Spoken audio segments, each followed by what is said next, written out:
你有没有想过，人类真的存在吗？或者说，我们每天都在说的人类，会不会其实只是一个被历史、语言、权力编织出来的幻想？一个在殖民、宗教、科学和资本主义的剧本中不断变换角色的虚构人物。今天我们处在一个被称为后人类的时代，大家热衷于谈论抛弃人类中心的思维模式，仿佛我们终于能超越那个自以为是的人。可你有没有想过，也许人类从一开始就不是一个普遍中立、人人平等的概念，而是一种极其排他、极具特权色彩的构造。今天我们将和牙买加思想家兼小说家西尔维亚·温特同行，从他的小说《希伯伦之秋》出发，重新思考一个关键问题：我们不是要终结人类，而是要重新发明一种成为人类的方式。我是你们的新朋友敏感，点个赞，点个订阅，支持一下。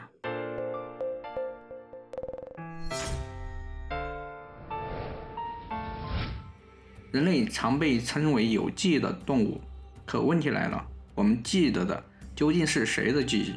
个体的、民族的，还是整个物种的呢？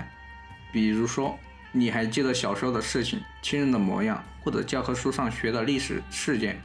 没错，这些都是记忆，但它们是个人的、分裂的，而物种记忆指的是一种更宏大、更跨越时间与地域的集体记忆。那我们有吗？恐怕很少，甚至几乎没有。为什么这么说呢？因为我们今天依旧被我们和他们的二元思维困住，不是加害者就是受害者，不是文明人就是野蛮人。这种非黑即白的历史叙述，看上去是在还原真相，其实恰恰是我们遗忘了整体记忆的表现。温特指出，要理解物种记忆缺失的根源，就得回到一个关键的时间点，1492年。这是我们熟悉的哥伦布发现新大陆的那一年，很多人视之为地理大发现的开端。但在温特看来，这不仅仅是一个航海事件，而是一个深层次的思想重构工程。他说，从那一刻起，所谓现代人的标准被重新定义，不再是模糊的人类，而是以欧洲白人男性为模板的曼。注意这个词在英文中常常首字母大写，代表一类理想人。问题来了，那其他的人呢？比如黑人、原住民、妇女、非西方人呢？这些人不仅没有被纳入人的范畴，有的甚至被彻底抹除。所以温特要问的不是我们是否要抛弃人类，而是我们是否准备好了重新定义什么是人。在他那篇重要论文《1492一种新世界观》中，温特提醒我们，历史不能只用殖民者与被殖民者这样的对立方式来讲。为什么？因为这套叙述其实来自我们熟悉的人文主义，那个诞生于欧洲、强调理性、自由与人的尊严的思想体系。但讽刺的是，这套思想在塑造文明的同时，也制造了大量的非人。更讽刺的是，哪怕是批判殖民的声音，也常常还是用那套人文主义的语言去发声。你以为自己跳出了系统，其实不过是换了个位置，在系统内部重新角色扮演罢了。更重要的是，大多数的讨论中还有一个关键的缺席者，被奴隶的非洲裔人群啊，他们既不是殖民者，也不是原住民，而是被夹杂在两个叙事之间的第三者。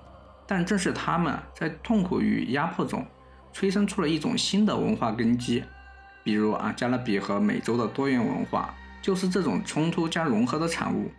温特说，正是这种三方的互动、冲突与融合并存，才孕育出真正的新文化。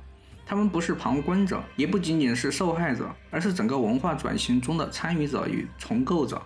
温特之所以对1492年的纪念提出质疑，并不是单纯的在挑毛病啊，他真正关心的是我们是用怎么样的记忆机制去构建我们共同的历史，谁被记住了，谁被遗忘了，谁的声音被有意无意的静音了。更重要的是，我们是不是还在用一套早就过时的标准去讲述一个本该属于所有人的故事？其实不只是温特早在20世纪，很多来自非洲及加勒比地区的思想家就开始思考这个问题他们发起了各种文化运动比如黑人文化复兴强调黑人独特的美学与历史自觉，按照历史特性主张群岛文化的多样与混血。克里奥尔逊强调多种文化融合后的新身份。他们有个共同的目标，就是让非洲裔的声音重新被写进人类的故事中。英国学者杰尔罗伊在他的著作《黑人大西洋》中提出一个非常有力的观点：黑人大西洋不是一个地理区域，而是一种跨文化、跨语言、跨时间的文化复合体。他拒绝用非洲与欧洲传统与现代这种二元方式来理解文化，而是更像一种流动的网络，一种杂合体的经验。这也是为什么他主张把非洲及其后裔的历史纳入美洲历史，不只是学术任务，更是道德上的责任。在记忆研究领域像罗斯伯格这样的学者也提出了类似的看法。他用多面记忆这个词告诉我们，记忆不是单向的、封闭的，而是可以跨越群体、相互影响、动态演化的。但温特走得更远，他问了一个根本性的问题：如果我们连人是什么都没搞清楚，我们到底怎样去谈人类记忆？想想看，即使今天我们愿意听到更多的边缘的声音，比如原住民、移民、非洲裔但我们依然用着那套老标准：谁更像人，谁才配拥有人的尊严。我们很少去质疑那些看不见的评判系统，可温特看见了，他把1492当作一个关键节点，就是想问这个问题：我们所谓的人到底是什么意思？温特的回答很明确我们需要重新定义人性，一种更包容、更广义、更生态的理解方式。他说的直接，在气候危机、生态崩溃的大背景下，我们不能再用人类是世界中心这种眼光看待世界了。人类不是宇宙的主角，我们是这个星球生态链中的一环，是一个需要为共同命运负责的物种。温特在文章开头问了一个非常重要的问题：我们能否从当今这个互相依存、生态脆弱的时代出发，以物种的角度来重新理解1492？注意，他用的词我们、物种、记忆。那我们就必须反问：这个我们真的是所有人吗？是的，还是某种经过文化和权力筛选之后才被允许说我们的人？物种这个词听起来像是生物学术语，但温特的意思远不于此。他由我们从生物学、生态学、文化、人类学的综合视角去理解。如果我们把人类看作一个整体的物种，而不是某种文明的代表，那我们该如何记忆自己的历史呢？这种记忆就不仅仅是民族、国家之间的恩怨，而是牵涉到我们整个人类在地球上的存在方式。温特不仅仅是思想家，他是小说家。早在1962年，他就写出了《希伯伦之秋》，这部小说是他理论的雏形。他不是写历史小说，而是在用文学重新讲述我们是谁。为什么小说这么重要？因为在加勒比文化传统中，私信知识是一种强有力的思维方式。有些真相不一定要用论文去写，有时一段叙事、一种神话，甚至一个象征，更能直击人心。希伯伦之秋不是在复制历史，它在重新发明起源。它挑战欧洲中心的文明叙事，试图想象一种跨越种族、阶级、国家的我们。也就是说，它提供了一种第三种视角，不是欧洲殖民者的版本，也不是原住民抵抗的版本，而是一种融合性的、开放性的文化想象。我们这趟思想旅程开始于小说，也将在小说中找到归属。谢尔维亚·温特的《希伯伦之秋》诞生在一个历史的风口浪尖。1962年，牙买加刚刚摆脱了殖民统治，迈入独立。那个时代的空气中弥漫着民族主义的热血与理想，也隐藏着女权主义的觉醒与焦虑。正如学者巴恩斯所说，这部小说预示了民族主义与女权主义的潜在危机。温特无意间成了那个时代的先声。故事设定在20世纪初的殖民牙买加，讲的是一个叫新信徒的社群，他们的原型来源于现实中的复兴主义运动，由一位名叫贝德沃德的领袖发起，是一种结合宗教信仰与反殖民精神的群众运动。小说中的新信徒跟随他们的摩西一位自称先知的领袖，离开了城市，搬进山里，希望在那里找回尊严与自由。他们的目标很清晰逃离贫困，逃离压迫，建立一个属于自己的新世界。但一开场我们就知道，这个社群已经摇摇欲坠了。摩西死了，用一种极具象征性的方式，他把自己钉在十字架上殉道，留下的是信仰的碎片、未来的不确定，还有他的儿子艾塞克，以及坚持自己才是真正继承人的女人加莎。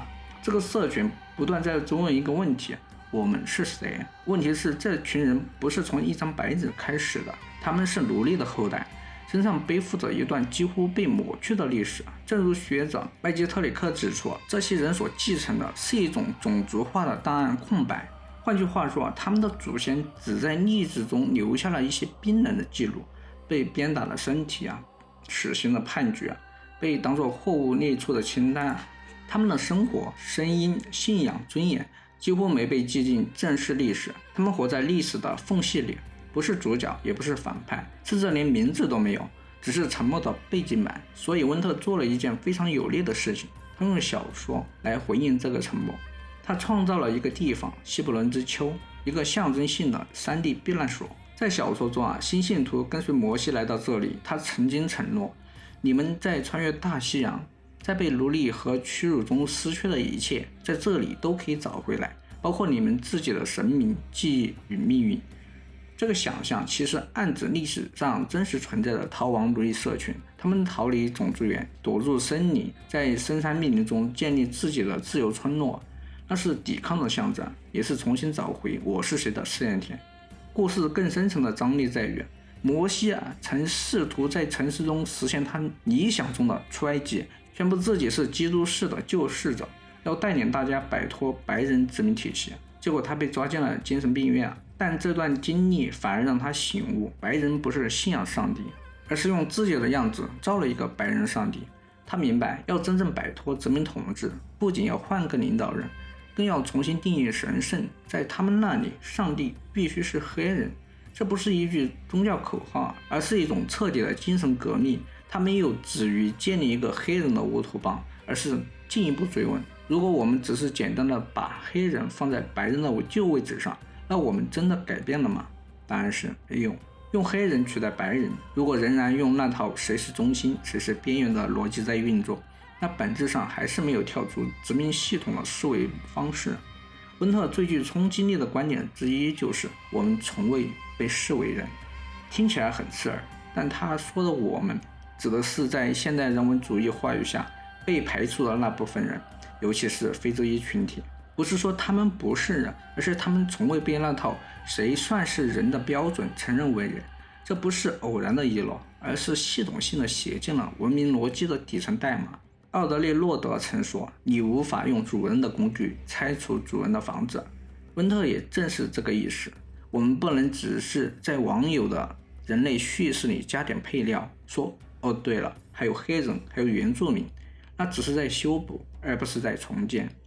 真正的挑战是推倒原有的人类定义框架，重新构建一种更广义、更平等、更生态的物种叙事。他不是在做文化多样性的倡导演讲，也不是要替谁争取发声权这么简单。他要做的是一次认知革命，让我们不再问谁是主角，而是重新定义人类这个物种本身，一个不再建立在压迫、等级、特权之上的人类。要真正理解温特的核心观点，我们得从头捋一捋人的历史。早在14、15世纪，也就是文艺复兴刚起步，现代科学在发轫，美洲刚开始被殖民的时候，一场关于人性的重新定义悄然展开。原本以上帝为核心的世界观被一种新观念取代，人类才是世界的中心。听起来很激动人心，对吧？可温特一针见血地指出，这种看似进步的观念其实为现代殖民秩序和种族等级制度打开了大门。温特分析了人类观念的2个阶段演化：蛮夷理性人，这是文艺复兴与启蒙时代的产物。表面说是人人理性，但标准是谁定的？欧洲白人男性，你是白人男性，有教育，恭喜你是人的代表。如果你是女性，有色人种，非西方人，那你就是次的，甚至是非人。尤其是非洲裔，在这个框架下，连可以教化的他者都不是，直接被打包归为工具性生命。漫2，生物经纪人。19世纪以后，进化论、自由市场、生命科学开始接管舞台，人不再是理性动物，而是进化的好不好的经济个体。谁身体强壮，能适应市场竞争，谁就是合格的人。谁生来贫穷，身体残疾，处于边缘，不好意思，也就是劣生者。这种人类观啊，看起来很科学啊，但骨子里它仍旧是延续殖民时代的排斥逻辑。温特提出了一个非常关键的概念：编码。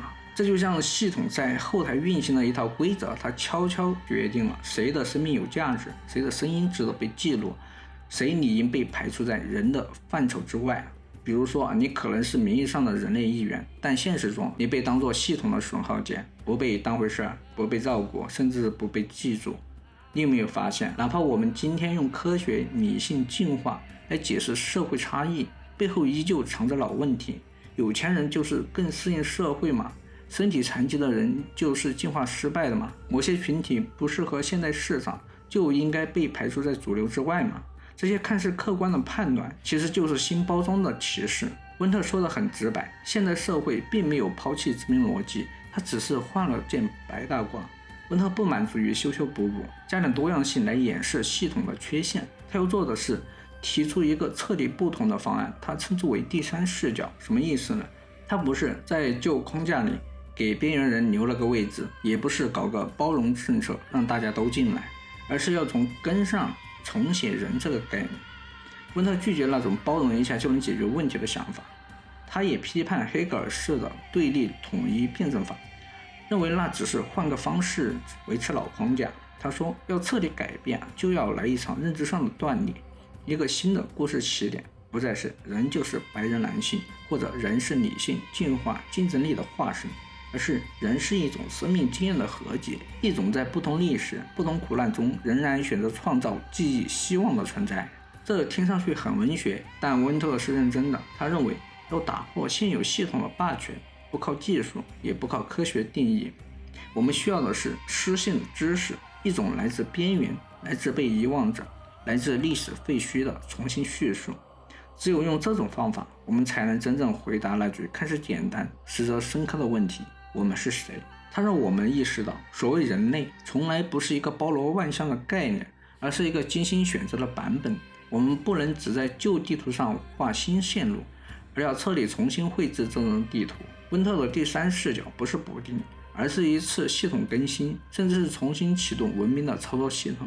我们可能会问，既然温特花了这么大力气批判妈一与妈二这两种人类模型，为什么他还要提出一个听起来像普适性实践的新概念呢？是不是有点自相矛盾啊？其实完全不是，他的核心观点非常清晰。问题不在于我们用了哪一套人的定义，而是在于我们一直在用二元对立来解决谁算是人。不论是理性与非理性，进化与劣生，中心与边缘，这些对立结构根本上就是有问题的。他想做的是把这整套思维方式彻底推倒重来。温特所说的普适性不是那种一刀切的标准人类，而是指一种能包容所有生命差异，能跨越种族、性别、文化、阶级界限的共存方式。不是要大家都一样，而是承认大家都不同还能共处。不是要取消人类的特殊性，而是拒绝把人类特殊性建立在排斥别人之上。这就是他提出了一个关键性理念：物种包容性视角。在面对气候危机、社会断裂的今天，我们如果还坚持那种以我为主的人类中心观念，那只会走向毁灭。很多后人文主义理论喜欢说，我们应该超越人类，进入一个网络式的去中心的新世界。听上去很酷啊，像是哲学中的元宇宙。但温特泼了一盆冷水啊，你不能跳过历史就以为问题解决了。比如有的学者把人这个词一删，说大家都是节点共生体，但没有回答一个关键问题：为什么过去的人的概念会排斥那么多人？谁有资格说我们？又是谁被剔除在外？温特提醒我们，人这个词从来都不是中性的，它不仅是描述了我们是怎样的生物，更是规范、标签和分级系统。如果你只是把人这个词抹去，而不是揭开它的排斥机制，那么你只是换了个马甲，问题根本没动。温特提出了一个极具颠覆性的观点：人类不是生物给的，而是我们自己讲故事讲出来的。他受到了法农的启发，重新定义了人。人不是因为理性、基因、科技才特殊，人是因为我们能讲故事，能用语言建构身份，能通过记忆和象征赋予世界意义。这听上去很像文学，但它其实是一种全新的人类学革命。我们是叙事性的物种。温特说的非常明确，我们不是因为进化的更好才成为人的，而是因为我们能赋予生活以意义，能讲述彼此的历史，能构建我们是谁的故事。这不是浪漫主义，而是一种反击霸权性人类标准的工具。